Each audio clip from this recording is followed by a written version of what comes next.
បានជួបបុប្ផាកញ្ញាដកមៃសូបិនមួយថ្ងៃស្រមៃមួយជាតិមិនយល់សងឬមួយក៏ស្រីមានស្នៀតចង់ចិត្តជួបទៀត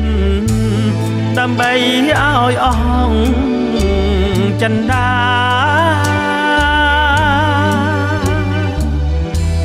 បងណាត់ជួបស្រីជាថ្មីម្ដងទៀតតែងខ្លួនយ៉ាងស្អាតជួបស្រហងកញ្ញាក្រោមដើមស្វាយនេះក្បែរមាត់ទន្លេសង្ឃឹមម្លេះទេនឹកថាបានយល់ជាថ្មី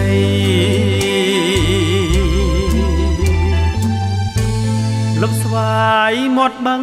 ត្រឆឹងត្រឆៃព្រឹកម៉ោង8ស្រីអើយចាំ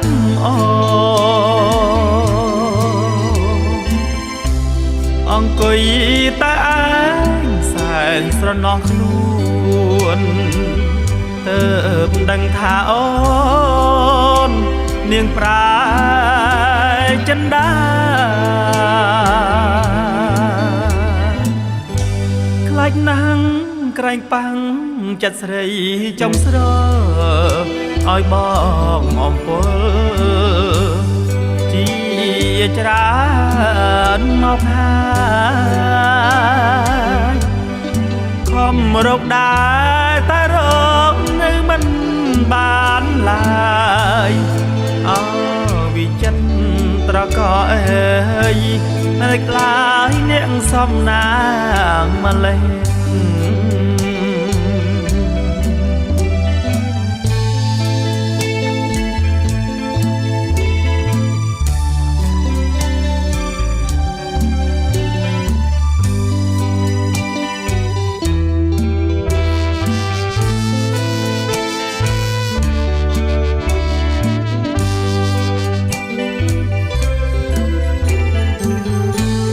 លុបស្វាយមាត់បឹង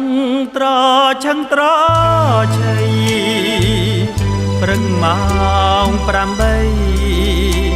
ស្រីអើយចាំ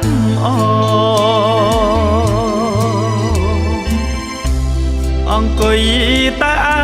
ងសែនស្រណោះខ្លួនទើបដឹងថាអូននាងប្រាចិន្តាខ្លាចណាស់ក្រែងប៉ាំងចិត្តស្រីចំស្រឲ្យបងអំពលជាច្រើនមកហើយខំរកដែរតែរកនៅមិនបានឡើយអើវិចិត្រត្រកអើយនៅក្លាយនាងសំណាងម្លេះ